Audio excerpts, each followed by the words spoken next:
হরে কৃষ্ণ। শ্রীহরি বাসর দিনে কৃষ্ণ নাম রস পানে তৃপ্ত হয় বৈষ্ণব সুজন।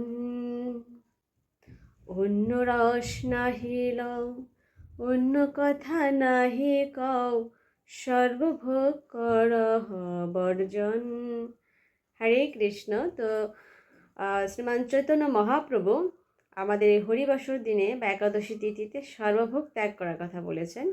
আমাদের অন্য কথা বলতে বারণ করেছেন, একমাত্র কৃষ্ণ রস পান করার কথা বলেছেন। তো আমরা এই দিনে যদি কৃষ্ণ রস পান করি, অর্থাৎ ভগবত ভক্তি করি, তাহলে ভগবান অত্যন্ত সন্তুষ্ট হন।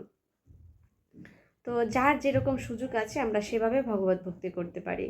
আমরা তুলসী মহারানীর সেবা করতে পারি, তুলসী মহারানীর দর্শন, তাকে স্পর্শ, তাকে আরতি নিবেদন করা, প্রণাম নিবেদন করা, পরিক্রমা করা।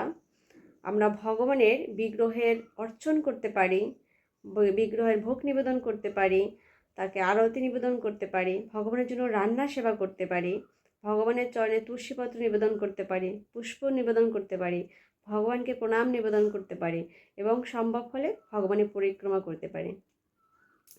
কলির কলুর নাশকারী হরিনাম মহামন্ত্র আমরা জপ করতে পারি, শ্রবণ করতে পারি এবং প্রচার করতে পারি।